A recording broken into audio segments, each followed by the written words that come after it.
భైరవ కోన గురూజీ మీ యొక్క జాతక రీత్యా జరిగింది, జరుగుతున్నది, జరగబోయేది మీ యొక్క ప్రతి సమస్యకి పరిష్కారం చెప్పబడును. అన్ని విషయాలు ఫోన్లోనే స్వయంగా చెప్పబడును. ధన సమస్యలు, భార్యాభర్తల మధ్య సమస్యలు, ప్రేమ సమస్యలు, వ్యాపారం, ఉద్యోగ సమస్యలు, వ్యవసాయం, రియల్ ఎస్టేట్, ఇంకా మీకు ఎటువంటి సమస్యలున్నా కూడా పరిష్కారం చెప్పబడును. Cell number 7780581118. ఓం శ్రీమాత్రే నమః. ఛానల్లోకి స్వాగతం అండి. వృషభ రాశి వారు చేయవలసిన పూజ ఒకటి మిగిలిపోయింది, అందుకే లైఫ్ సెటిల్ కావట్లేదు. అయితే వృషభ రాశి వారు ఎటువంటి ఫలితాలను పొందబోతున్నారు, మీ లైఫ్ సెటిల్ కాకపోవడానికి కారణం ఏమిటి, అలాగే వీరు బాకీ పడ్డ పూజ ఏంటి, ఆ పూజ ఏ విధంగా చేయాలి, బాకీ పడ్డ పూజని పూర్తి చేసిన తర్వాత మీరు ఎటువంటి ఫలితాలను చూస్తారు అనే వివరాలను కూడా ఈ వీడియోలో మనం తెలుసుకుందాం. కానీ అంతకంటే ముందుగా మీరు గనక మన ఛానల్ని ఇప్పటి వరకు సబ్స్క్రైబ్ చేసుకోకపోతే వెంటనే సబ్స్క్రైబ్ చేసుకుని పక్కన ఉన్న బెల్ ఐకాన్ నొక్కి ఆల్ సెలెక్ట్ చేసుకుంటే మేము ఇలాంటి వీడియోస్ అప్లోడ్ చేయగానే ముందుగా మీ మొబైల్కి నోటిఫికేషన్ వస్తుంది. ఇక వివరాల్లోకి వెళ్ళిపోతే, రాశి చక్రంలో వృషభ రాశి రెండవది. ఈ రాశికి అధిపతి గురువు. వృషభ రాశిలో జన్మించిన వారు సన్నగా, పొడవుగా, విశాలమైన నుదురు, పొడవైన ముక్కు కలిగి ఉంటారు. వీరి మనస్సు చాలా నిర్మలంగా ఉండి నిష్కల్మషమైన మనసుతో కల్లా కపటం లేకుండా మాట్లాడుతూ మిత్రులకు ఉపయోగకరం చేయడానికి ముందుంటారు. మూల నక్షత్రానికి అధిపతి కేతువు. మూల నక్షత్రం వారు ఆచరించవలసిన పరిహారాలు చేసుకున్నట్లయితే గృహమునందు ఔషధులను పెంచాలి. రైతులకు మెలు రకం విత్తనాలను దానం చేయాలి. ఔషధ తత్వం గల ఫలాలను మరియు పుష్పాలను బ్రాహ్మణుడికి దానం చేయాలి. పేదలకు ఆయుర్వేద వైద్యాన్ని ఉచితంగా అందించుటకు గాను ఆయుర్వేద వైద్యునికి మరియు వైద్యశాలకు చేయూతను అందించాలి. కుమారి లేదా కలబంద మొక్కను ఇంటికి వాయువ్య భాగంలో పెంచాలి. మంగళవారాలు శ్రీ సుబ్రహ్మణ్య స్వామికి ఔషధీ మొక్కల ఆకులను, మూలికలను, ఔషధ తత్వం గల పుష్పాలను జలంలో వేసి అట్టి జలంతో స్వామివారిని అభిషేకించాలి. ప్రతి నెల మీ జన్మ నక్షత్రం రోజున మీకు తోచిన ఆహార పదార్థాలు కొని మీ చేతితోనే బీదవారికి ఇవ్వండి. దీనితో మీ సంపద వృద్ధి బాగా పెరుగుతుంది. ఆహార పదార్థాలు కొనివ్వడం వీలు కాకపోతే కనీసం 1/2 డజన్ నాణ్యమైన అరటిపళ్ళైనా కొని ఒక నిరుపేదకు ఇవ్వండి. మీ దోషాలు తొలగి మీ సంపదలో వృద్ధి అవ్వడానికి ఇది అత్యంత సమర్థవంతంగా పనిచేసే జ్యోతిష్య పరిహారం. కావున తప్పనిసరిగా ప్రతి నెల ఈ పరిహారం ఆచరించడానికి ప్రయత్నించండి.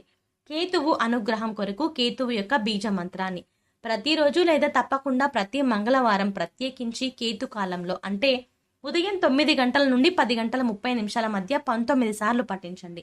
కేతువు యొక్క అనుగ్రహం కొరకు మంగళవారాలలో కేతు కాలం, అంటే యమగండ కాలంలో, అంటే ఉదయం 9 గంటల నుండి 10 గంటల 30 నిమిషాల మధ్య వినాయకుని ఆలయాలను, పుణ్యక్షేత్రాలను దర్శించాలి. ఆలయంలో కొబ్బరికాయ, అరటిపళ్ళు, పూలు, అగరబత్తి, కర్పూరం వంటివి సమర్పించి కేతువు యొక్క అనుగ్రహం మరియు అనుకూలత కొరకు ప్రార్థించాలి. కానుకలు సమర్పించాలి. వినాయక మంత్రాలు, స్తోత్రాలు పఠించాలి. సంకష్ట నాశన గణేశ స్తోత్రం, శ్రీ గణపతి అధర్వశీర్ష స్తోత్రం పఠించాలి.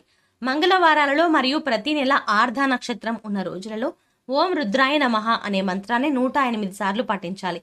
ప్రత్యేకించి మంగళవారాలలో కేతుకాలం, యమగండ కాలం సమయంలో, అంటే ఉదయం 9 గంటల నుండి 10 గంటల 30 నిమిషాల మధ్య ప్రతి నెల ఆర్ధ నక్షత్రం ఉన్న రోజులలో శివాలయాలకు వెళ్లి శివుని ముందు ఒక మంత్రాన్ని పఠించడం మరింత శుభప్రదం అని చెప్పొచ్చు. శివాలయంలో కొబ్బరికాయ, అరటిపళ్ళు, పూలు, అగరబత్తి, కర్పూరము వంటివి సమర్పించి కేతువు యొక్క అనుగ్రహం మరియు అనుకూలత కొరకు ప్రార్థించాలి. కేతుగ్రహం యొక్క అనుగ్రహం కొరకు చేసే ఈ పరిహారం కొంతవరకు కుజగ్రహ దోషాలను కూడా తొలగిస్తుంది. వీధి కుక్కలకు ఆహారం అందివ్వాలి. కొడుకు వరుస అయ్యేవారిని ప్రేమగా చూసుకోవాలి. నలుపు, తెలుపు రంగులో ఉన్న కంబలి దానం చేయాలి. దేవాలయాలు నిర్మించడానికి విరాళాలు ఇవ్వాలి. పిచ్చాసుపత్రిలో రోగులకు సహాయం చేయాలి. అనాథ పిల్లలను చేరదీసి వారికి భోజన సదుపాయము కల్పించాలి. ఉలువలతో చేసిన ఆహార పదార్థాలు పేదలకు పంచాలి. ఉలువలను నీటిలో నానబెట్టి గోవులకు తినిపించాలి. మంగళవారం నాడు నియమంగా ఉండాలి. మంగళవారం రోజున ఉపవాసం కూడా ఆచరించవచ్చు. కేతువు యొక్క అనుగ్రహం కొరకు మంగళవారాలలో సాంబ్రాణి, నువ్వుల చెట్టు ఆకులు, మారేడు పట్ట, ఏనుగు దంతం వీటిలో మీకు లభించిన వాటిని నీళ్లలో వేసి కాచి ఈ నీటితో స్నానం చేయాలి. కేతువు యొక్క అనుగ్రహం కొరకు మంగళవారాలలో వైఢూర్యం, నువ్వుల నూనె, శాలువ, కస్తూరి, ఉలవలు, ఎరుపు రంగు లేదా బ్రౌన్ రంగు వస్త్రము మరియు ఆర్థిక విరాళాలు వీటిలో ఏదైనా ఒకటి దేవాలయాలు, ఆలయ పూజారులు, అనాథ శరణాలయాలు మరియు అత్యంత పేదరికంలో ఉన్న వ్యక్తులకు దానం ఇవ్వడం, లేదా మీరు ఇవ్వగలిగినంత ఆర్థిక విరాళం ఆన్లైన్ చెల్లింపు ద్వారా ఏదైనా ప్రసిద్ధ ఆలయానికి పంపండి. కేతువు యొక్క విశేష అనుగ్రహం కొరకు కేతువు యొక్క వస్తువు దానం, కేతుగ్రహానికి సంబంధించిన వస్తువులతో స్నానం, దేవాలయాల సందర్శన, కేతువు యొక్క అనుగ్రహానికి ప్రసాదించే మంత్రాలు, మరియు స్తోత్రాల పఠనం వంటివి అశ్విని, మఘ మరియు మూల నక్షత్రాలు మంగళవారంలో కలిసి వచ్చే రోజులలో, ప్రత్యేకించి కేతుకాలం సమయంలో అంటే 9 గంటల నుండి 10 గంటల 30 నిమిషాల మధ్యలో చేసుకోవాలి. మంత్ర జపం రాత్రి సమయంలో చేయడం శుభప్రదం. అలా వీలు కాకపోతే మీకు కుదిరిన సమయంలో చేయవచ్చు. కాకపోతే ప్రతిరోజు ఒకే సమయంలో మంత్ర జపం చేయాలి. స్నానం చేసి శుభ్రమైన సాంప్రదాయ బట్టలు ధరించి తూర్పు దిక్కున కానీ ఉత్తరం దిక్కు కానీ చూస్తూ ప్రతిరోజు ఒకే చోట మంత్ర జపం చేయాలి. బీజ మంత్రాలను బిగ్గరగా పైకి పలకకూడదు కాబట్టి మనసులోనే మంత్ర జపం చేయాలి. పూర్వాషాఢ నక్షత్రానికి అధిపతి శుక్రుడు. వీరు ఆచరించవలసిన పరిహారాలు: నీటి పుష్పాలు మరియు పండ్లు గ్రామమునకు తూర్పు దిశలో గల దేవాలయంలో పూజార్థమై బహుకరించాలి. తూర్పు దిశలో దేవాలయం లేనట్లయితే గ్రామంలో గల ఏదేని ఒక దేవాలయంలో బహుకరించాలి. అంతేకాకుండా ప్రతి గురు మరియు శుక్రవారాలలో చేపలకు ఆహారం వేయాలి. డబ్బులిచ్చి జీవించి ఉన్న చేపలు కొని వాటిని తిరిగి నీటిలో వదిలివేయాలి. అత్తరు మొదలగు సుగంధ ద్రవ్యాలను బ్రాహ్మణుడికి శుక్రవారం నాడు దానం చేయాలి. దేవాలయాలకు అగరవత్తులు, సుగంధ ద్రవ్యాలు, గులాబీ జలము మరియు విగ్రహాలకు అలంకరణకి కావలసిన సామాగ్రిని కొని ఇవ్వాలి. జాలరులు, చేపలు పట్టేవారు కష్టాలలో ఉన్నట్లయితే వారికి సహాయ సహకారాలు అందించాలి. ప్రతి నెల మీ జన్మ నక్షత్రం రోజున మీకు తోచిన ఆహార పదార్థాలు కొని మీ చేతితోనే బీదవారికి ఇవ్వండి. దీనితో మీ సంపద వృద్ధి అవుతుంది. ఆహార పదార్థాలు కొనివ్వడం వీలు కాకపోతే కనీసం 1/2 డజను నాణ్యమైన అరటిపళ్ళైనా కొని ఒక నిరుపేదకు ఇవ్వండి. మీ దోషాలు తొలగి మీ సంపదలు వృద్ధి అవ్వడానికి ఇది అత్యంత సమర్థవంతంగా పనిచేసే జ్యోతిష్య పరిహారం. కావున తప్పనిసరిగా ప్రతి నెల ఈ పరిహారం ఆచరించడానికి ప్రయత్నించండి. శుక్రగ్రహం వల్ల కష్టాలు రాకుండా ఉండడానికి శుక్రుని అనుగ్రహం కొరకు శుక్రుని యొక్క బీజ మంత్రాన్ని ప్రతిరోజు లేదా తప్పకుండా ప్రతి శుక్రవారం 16 సార్లు పఠించండి. శుక్రగ్రహం యొక్క అధిష్టాన దైవం శ్రీ మహాలక్ష్మి అమ్మవారు. శుక్రుని యొక్క అనుగ్రహం కొరకు శుక్రవారం రోజులలో అమావాస్య తిథులలో శ్రీ మహాలక్ష్మీదేవి అమ్మవారిని పూజించాలి. శుక్రవారం రోజులలో శ్రీ మహాలక్ష్మి, విష్ణు సమేత మహాలక్ష్మి ఆలయాలను, పుణ్యక్షేత్రాలను దర్శించాలి. ఆలయంలో కొబ్బరికాయ, అరటిపళ్ళు, పూలు, అగరబత్తి, కర్పూరం వంటివి సమర్పించి శుక్రుని అనుగ్రహం కొరకు ప్రార్థన చేయాలి. శుక్రవారం అమావాస్య తిథులలో శ్రీ మహాలక్ష్మి మంత్రాలను, శ్రీ కనకదార స్తోత్రాన్ని, స్త్రీ సూక్తాన్ని పఠించాలి. స్త్రీలను గౌరవించాలి. వివాహం కాని అమ్మాయిలకు త్వరగా వివాహం జరగడానికి సహకరించాలి. బొబ్బర్లతో ఆహార పదార్థాలు చేసి పేదలకు పంచాలి. గోవుకు బొబ్బర్లను నీటిలో నానబెట్టి తినిపించాలి. అంతేకాకుండా శుక్రవారం నాడు నియమంగా ఉండాలి. శుక్రవారం రోజున ఉపవాసం కూడా ఆచరించవచ్చు. శుక్ర అనుగ్రహం కూడా పూర్తిగా లభించడం కొరకు శుక్రగ్రహ మంత్రాన్ని ప్రతిరోజు లేదా తప్పకుండా ప్రతి శుక్రవారం 16 సార్లు పఠించండి. ఉత్తరాషాఢ నక్షత్రానికి అధిపతి సూర్యుడు. ఏనుగులు మరియు గుర్రాలకు గ్రాసాన్ని సమకూర్చాలి. ఏనుగులు మరియు గుర్రపు బొమ్మను లేదా పటాన్ని దక్షిణ గోడకు తూర్పు వైపు ముఖం ఉండేలాగా అమర్చాలి లేదా తగిలించాలి. అంతేకాకుండా శ్రీ సూర్య భగవానుని ఆరాధన వీరికి శుభ ఫలితాలను ఇస్తుంది.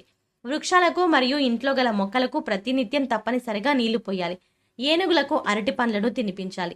గోధుమలు, బెల్లం, మంచి నెయ్యితో వండిన పాయసాన్ని శివుడికి నివేదన చేసి స్వీకరించాలి. ప్రతి నెల మీ జన్మ నక్షత్రం రోజున మీకు తోచిన ఆహార పదార్థాలు కొని మీ చేతితోనే బీదవారికి ఇవ్వండి. దీనితో మీ సంపద వృద్ధి అవుతుంది.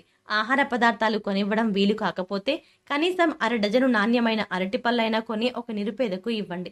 మీ దోషాలు తొలగి మీ సంపదలు వృద్ధి అవ్వడానికి ఇది అత్యంత సమర్థవంతంగా పనిచేసే జ్యోతిష్య పరిహారం. కావున తప్పనిసరిగా ప్రతి నెల ఈ పరిహారాన్ని పాటించడానికి ప్రయత్నించండి. సూర్యుని అనుగ్రహం కొరకు సూర్యబీజ మంత్రాన్ని ప్రతిరోజు లేదా తప్పకుండా ప్రతి ఆదివారం 7 సార్లు పఠించండి.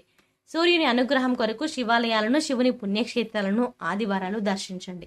కొబ్బరికాయలు, అరటి పండ్లు, పూలు, అగరబత్తీలు, కర్పూరం మొదలైన వాటిని దేవాలయంలో సమర్పించి సూర్యగ్రహ అనుగ్రహం కోసం ప్రార్థించండి.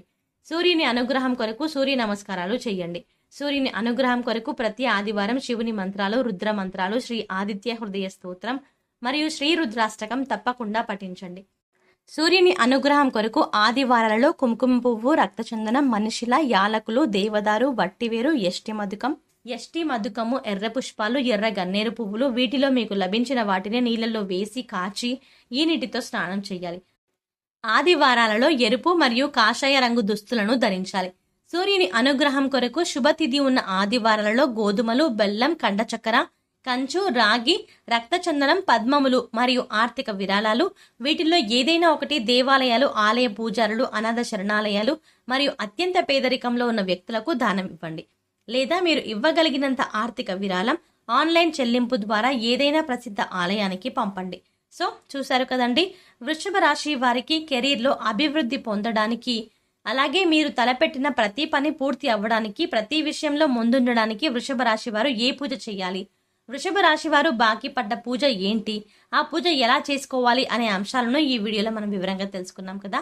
ఈ వీడియో మీకు నచ్చినట్టయితే లైక్ చేసి మీ ఫ్రెండ్స్ అండ్ ఫ్యామిలీ మెంబర్స్లో వృషభ రాశి వారు ఎవరైనా ఉంటే వారితో మర్చిపోకుండా ఈ వీడియోని షేర్ చేసుకోండి. అలాగే ఇప్పటి వరకు మన ఛానల్ని కనుక సబ్స్క్రైబ్ చేసుకోకపోతే వెంటనే సబ్స్క్రైబ్ చేసుకుని పక్కనే వచ్చిన బెల్ ఐకాన్ నొక్కి ఆల్ సెలెక్ట్ చేసుకుంటే మేము ఇలాంటి వీడియోస్ అప్లోడ్ చేయగానే ముందుగా మీ మొబైల్కి నోటిఫికేషన్ వస్తుంది. మరో చక్కటి వీడియోతో మళ్ళీ కలుద్దామండి. ఓం శ్రీమాత్రే నమః.